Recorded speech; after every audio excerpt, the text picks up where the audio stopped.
who I am, questioned on every side, no longer seen. But I can't hide, I'm retreating deep within, behind lock and key. A fake promise of safety is not. Welcome everyone to another Buzz Flares interview. Today we are here with Jack Robson, who has been releasing a lot of music. I went to your back catalog. I had to, man. I had to. I had to go check stuff out. And you started. I mean, you started before this, of course, but you started as your first releases were 2021 on Spotify, is what I noticed. Yeah, And there was like a couple of singles, I think, and then the curated album, yeah, which was a massive record, very cool. And it was. I like to do these kinds of things because an artist like yourself, I like to like if I had heard this is what he does, like, I heard that first, of course, and then I if I had listened to that and there was only like one or two things, cool, but when you find something good and then you see that they have a big back catalog, you're kind of, all right, cool, you want to go listen, because it makes things more interesting to hear an artist's evolution in yeah, songwriting, and because it shows because someone like yourself, a lot of music is of course very faith-based music, and worship faith-based music, and but you also like certain songs, like the new song Run Miles, right? um for me, that can be taken different ways also. That could be about yeah, any relationship, right? yeah, So that's kind of the beauty of a song like that too, is that you people can take it into their own into their own view, or into their own mhm, relationship or situation, and that's part of the beauty of music, to be honest with you, right? yeah. So yeah. So all right, so anyway, I digress. I wanted to start I love sorry, that. Thank you. I get excited. So I wanted to start with just, I want to actually find out how you started as an artist. Obviously inspired by God, and but in terms of music, was it Yeah. church that started? Did you go to, how did that start? What kind of musical influences, not influences, but what made you want to be an artist? That is a great question.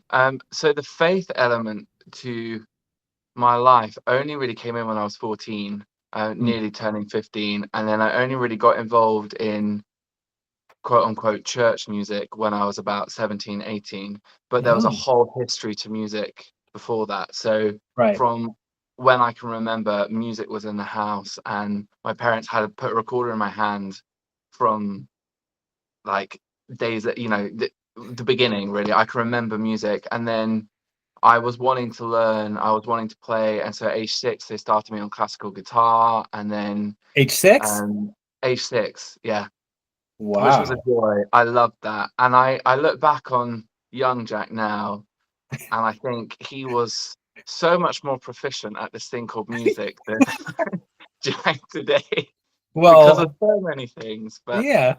it's what kickstarted it. And we at the same time as I was beginning to learn classical guitar, and I think even beforehand, I think it must have been one of my brothers had an old like 80s 90s keyboard at home that had so many presets on it, and so I'd sit there and I like hit a preset and I would try and like pull out melodies, and I would start making songs. And I can remember at age 7 at school, I'd written this song called Baby Wavy. I can't even remember what the whole host of the song was about, apart from the chorus was this Right. line "Baby Wavy" over and over again. And my teacher let me perform it in assembly. Right. Like there they were. They're like, one day maybe you'll be doing this. And Right. So growing up, like, did your parents like listen to a lot of records and stuff around you? they did, and they would encourage me to dive into anything. In fact, like I had a call a couple of days ago with kind of going through some exciting things I'm hoping to launch music wise this year. And on there, they just asked me the question, what was the first record? And it was like the cheesiest record of the 90s, which was a British band called Steps, and they had covered an old Bee Gees song called Tragedy, and that was my first Oh, record. tragedy, But my yeah. parents, good old song, and Yeah. my parents just let me blast it and repeat it, and so music really became internal, and it became it became a form of expression. And then, like you've already said, like having then the songwriting element in, and actually my classical guitar teacher was so hot on being like, Jack, create, Ah, write stuff, and find new melodies, find what your hand, like, you know, what are you enjoying, what kind of sounds are coming out that you're enjoying to play. And so steadily throughout that, there had always been an aspect it, to that. I then loved performing at school. There were so many opportunities where I got to either perform on guitar or sing. Um, mm, and so all of that kind of coming together, I think then when the faith element came in, and when the ability to kind of get involved more regularly in kind of church bands outside then of orchestras, and in the ability for more song leading and songwriting, and mm, that came through particularly the church environment and the worship environment. That desire that I think had then been there since like 5-year-old Jack, yeah. maybe Oh even yeah. before, found its way to flourish. And Right. so that curated album, I love that you mentioned it, because it actually contains songs that had begun being written in 2010. So it was like a wide Ah, snapshot album. I had this picture of, if I was wanting people at that moment in time in 2021 yeah. to look at my life like a museum or an art gallery, what would I have displayed? That's There's what like a the big curated catalog. album was. Right. Oh, I like that too. Yeah, and that's it. That's a very that's something else that I love about this form of art in general is that, you know, things like the curated album, like you just said perfectly, they're almost like chapters of your life, you know, and you're displaying it up. And when you do things like that, you know, you technically do it for yourself, which is great. Yeah, I mean, that's what it's yeah, supposed to be for. It's for self-fulfillment to an extent. You know, to let strong emotion and things like that out, you know, instead of keeping them in, whether they're positive or not. You know, it's just about letting them out, spreading the word. Like what you do a lot of times is you spread the word faith-wise in a lot of your music, but you also get personal in terms of yeah, your own personal perspective. And that's kind of what I like, is it's not just like, you know, standard kind of faith music, and there's nothing wrong with it, but you put yourself, you speak, and your lyrical content comes always from a very, always coming from you. How do you record your stuff? Like, let's just stick with, let's actually, let's stick with this is what he does and probably run miles. So with this kind of stuff, do you have like a home setup with like your keyboard and all that kind of stuff that you record on at all? great question. Firstly, like the language you just put to things, I love hearing that, because it's like everything as an artist. And for me, the then beyond element, when I'm putting in some of the faith and when I'm putting in some of the experiences, I'm like, will people hear that? Will Yes. this engage? I love that it comes across. And so Yes. then this kind of in part then answers your question. I have the whole way through worked with one of my best friends, and he runs a studio, and so he has done all of this with me. And he, Ah, like, I feel that people hear me, they see me, but it would not happen without him. right. None of this would have happened without him. And actually, before we got into Jack Robson Music, we did a couple of albums together under another band name with a few Oh, others. So that we had begun to dabble and explore, and that's where he was learning some of the production ropes and the mixing ropes and what's it like to do a home setup studio. And then he set up his own studio called Woolly Hat Recording, and he was just fun to work with, because he would, and is fun to work with. I say it yeah. as past tense. He is fun Yeah. to work with. Yeah. Because there was one, the friendship there already, Of course. and the knowing one another, he could lean in and he could stretch me. So actually, this is what he does, is a great example where he actually had this instrumental which he knew he wanted lyrics to, and he played it to me, and I was like, I think I've got it. I think I can run with this. And it was something spontaneous that had come out in a church context to a totally different melody, but Right. someone had been sat on words and had actually captured everything that I had sung out, so we had it as a record. And I took it to my producer friend Ali. I was like, what do you think? Does this fit? And then once we got the vocals down, we then began expanding the instrumental, and Right. we're able to grow that into the sonic kind of soundscape it found. And so it felt really fitting that Run Miles was the song to come after, because again, there was so much of this is what he does. It influenced the Yes. way we approach Run Miles. Although that one was, I had this poetry come song that had formed, but it was just me and a guitar. And I was like, I know I want it to be bigger. And Yeah. I want us to find some of the sounds that allow us to tell the gritty emotion, and I want some of the sounds that then also carry with it that resounding end theme of the hope and this sense that there is connection that can come. And he Yeah. just takes any random thing I say, like, oh, can we find the sound that sprinkle on top? And he's like, I think I know what you're talking about. And he plays around and sends something to him, like, And this is that's your it. friend. He's been your friend for a while, right? Yeah. So, and see, this is kind of the beauty of something like that, is that it's the friendship part and being able to lean on each other like that. I think that that's a huge part of just to a certain level understanding each other, so that even like Yeah. musically it makes sense, and you're just like, hey, can we try this? And then like the thing he does is exactly or better than what you even thought, you know what I mean? And you're like, yes, yes. And then you're the other side of that coin too, where he's like, I have this instrumental, I need lyrics, and I don't really have a clue what I want to do. And then you come in and put your end in. So it's a team kind of effort that you guys do this thing. So he's got the home studio. He's like the wizard behind the curtains for certain things. Yeah. It is, yeah. But you sit in on everything. I love hearing that. And you did follow suit with Run Miles. Run Miles is not out yet. No. And so that's we're looking at, it's either the end of January, the end of the month, or the beginning of February. Yeah.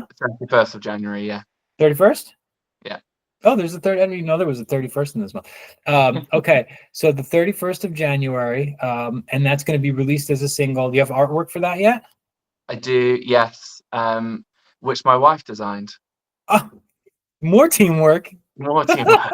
Yeah, but all my artwork friends have designed as well at various points. So even the created, the singles, the EP projects, these other singles, that friends have designed it, and they've heard the songs, or they've heard the song, and they've run creatively with it. Rest. The Rest cover was awesome. Oh, yes. All of that's produced really well. It's all a little bit different, but this has this kind of special element about it, and of course it's got that. So what is? Do you know what that effect is called? Yeah, so we were using a vocoder, and it is a vocoder. I was right. Vocoder, yeah. All right, good. We spent hours painstakingly trying to edit, and this is why I love being able to do production work with him. Like, I have probably met up with him at least once a week since 2019, and we've done music together. That's awesome. So there's the history there. Yeah. And so then there's some days we walk away and we're like, nothing happened, either because we just goofed around the entire time, or we got stuck on something. Yeah. And the vocoder element was one part where we're like, we know we want this, and I think it took 2 or 3 weeks of me spending like half a day with him, and us going, it's not quite, and we know this is where we're wanting to go, but it's not quite. And then he found it, and it was the sweet spot. The sweet spot, yeah. Here we go. This, I mean, carries an element for the song. It's such an important, and that's interesting too to me, because it's like, you wonder about stuff like that. Like, oh, did you have this plan? Did you stumble across this by accident? And this was just a cool effect, and that's what made the melody happen, or did you have the melody first, or but you spent weeks trying to figure out. It's like you guys knew that there was a particular kind of sound that you wanted, and then finally you figured out it was the vocoder, and then you had to figure out the right melodies from there to make that actually work. So do you guys, here's a question, do you do any kind of, like, even if it's just you and an acoustic or something, do you do any live performances at all? Yeah, we have done. So currently we're actually on 2 separate sides of the world, but whenever we're together we try and do stuff live. And so we've been doing some online production studio bits on and off, and then we've done bits together over the last year.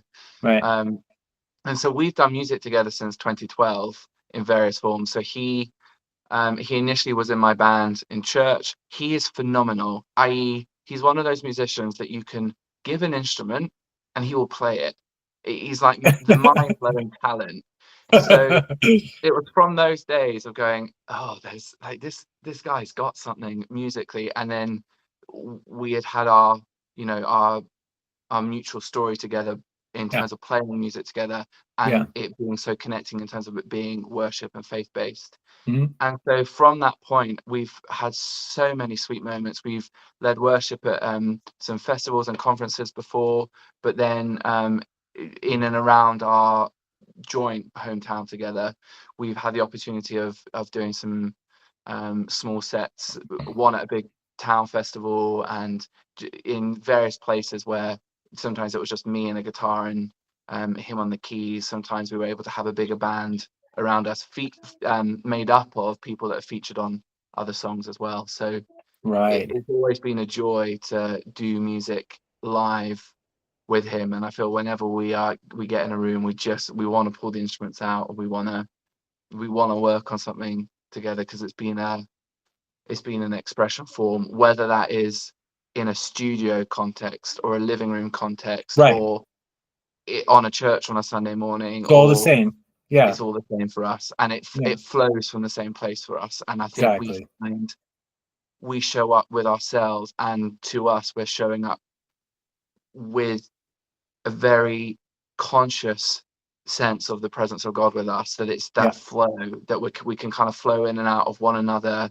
So that explains the live performance thing. It's very interesting too. So I wanted to ask you something in terms of, and you know, this is a question I ask everyone that I ever interview, and I do it because I look for hints in the music itself, and I'm very curious about it. But if you, and not everyone loves this question, so bear with me on it. But if you were to name your top 5 musical influences of all time, Oh, what do you, yeah, see? So what do you think that they would be in terms of, it doesn't have to be, you know, about singing. It could just be, like I said before, maybe your mom played records when you were a kid and that, it was certain, what do you think, you know, are yeah, were maybe we're game changers or even influences even more currently that are big yeah. ones?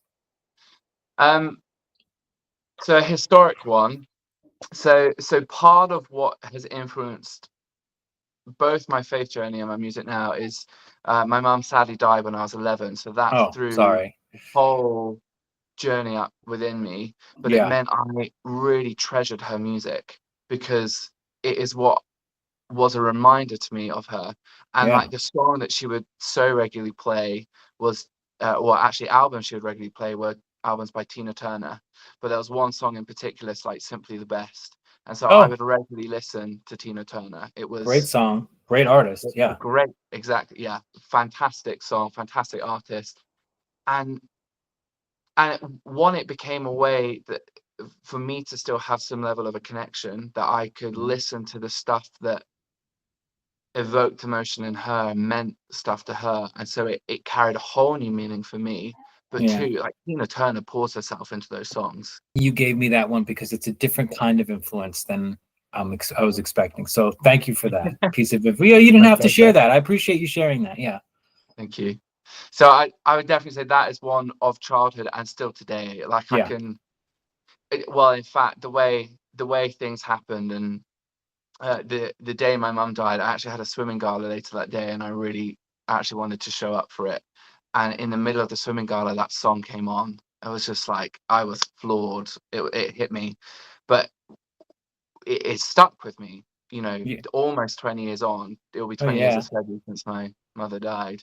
It's yeah, like almost 20 years on. That song carries so much for me that it yeah, can, like, I can just simply hear, that the intro into it, yeah, and everything in me is stirred. And I think yeah, that's the beauty of music, and that I think also helped foster in me that idea that music in and of itself can carry a whole nother language without any vocals. That yes. the sound can evoke it's a whole nother form of communication. It's a whole nother way of expression. So past Tina Turner, what else you got? Who else I do you think think really inspired you? so. I think leaning into more current, who is inspiring me. There's an artist in the Christian world called Amanda Cook, and her music again is this blend of worship and what is lived, and you hear her story and you hear her journey, but then creatively she has pushed boundaries. I love creatively what she has done as well across so many of her different albums. You talked about it earlier on about the evolution of an artist, and you can Yeah. hear, and she this is then kind of cheeky because I'm going to jump in on a third one, Okay. but is also under her name but under a different artist name. So she releases Christian worship under Amanda Cook, and then she's released an album under the name Falcon, which is an emotional roller coaster. If you want to up and down, it's beautiful, and it is reaching into the depths of pain, of loss and love. And but the first single she released of that is a song called I'll Admit It, which is just throwing up in the air of like, this relationship ended, it broke, and I'll admit I was a part of that. And Right. it's so powerful in a day and age where people want to blame the other, Yeah. to Right. hear True. the emotional turmoil of going, I'll admit I was part of that. Man, that's the kind of stuff that Yeah. hits hard. So I will definitely check out the Falcon stuff. All right, give me one more. Give me one last one. So there's an okay, one last one. So Falcon and Amanda Cook really were part of the inspiration in and around Curated and Since. So musically, you might even hear, but I think for me, in terms of someone who has inspired the pouring out of themselves, is a lady called Stephanie Gretzinger. And she again has explored various different things musically, but you hear the emotion and you hear the depth of the meaning of a song across her stuff. Again, it's worship Christian world, Mhm. but she goes places. She released an album a couple of years ago called Faith of My Father just after her dad had died, and Mm. it's just old choruses, but these were choruses that mattered to her dad, and Yeah. you hear the story, you engage with it, and there's no drums on it. It's not it's not like mass amounts of instruments there, All but it's emotion. so raw. It's all emotion, so raw, so sweet. And that again she has particularly inspired lyrics and the expression and that ability to mine through something, to go, I think I have something I want to say, and I'm going to dive into that. What is it? How do I say it? She has Right. particularly inspired that. Someone Wow. else outside of that world, actually, the 1975, if you've heard of them. Yeah, yeah, I um, remember them. Yeah. Musically, they were also part of some of the big inspiration for some of the sounds we were going for initially in Yeah. Curated, and they've continued to inspire. My question is, you already have the smile. You know I'm going to ask. Are you already working on something else? I am, yeah. Ah, I knew it. So is the new thing like, have you guys sent stuff back and forth yet, or are you just working on it yourself for now? So this new project is something wholly new for me in general. And so the way I look at my music is I see it in chapters. And so I love that you talked about Curated as chapters. In and of Yeah. itself, it feels like a book. And then when I Yes. look at my music life, before Curated, there was the band Tapestry that we did things under. That was a chapter. Curated was a chapter. Um, and then the singles after Curated that led to the EPs Rest and Breathe, Right. they were a chapter. And so for those ones, I had the same artist do all the artwork because it was a part of a chapter. And Oh, so okay. equally, these singles since feel like another mark of a chapter there combined, and Run Miles feels like it's marking the end of what these four that I've released over sort of the last year, Oh, so far this past is the year. totally something new now then. This is a Yeah, new so this chapter is is what you're saying. wholly new. And since having kind of been to and fro between England and Boston, Yeah. there's some incredible musicians I've met in Boston and Oh, yeah. through the church as well. There's there's songs that have emerged in that. There's sounds that have emerged in that. There are people I've gone and seen and gone, you are phenomenal as a guitarist. You are phenomenal as a piano player. Like I want to learn what you can do on those Yeah. instruments. And so they are people that I'm hoping and are likely are going to be involved in this project. But then equally, some of the people that have done Tapestry and then Curated with me, So some of the people that featured on songs, Sam, Nathan, Mhm. they're part of this new project as well, either with songs that they've got, or I know that I want their voices lent, or their Ah, ability on the guitar lent. And so this whole project has begun to form, that is for me part of the story of the England to Boston.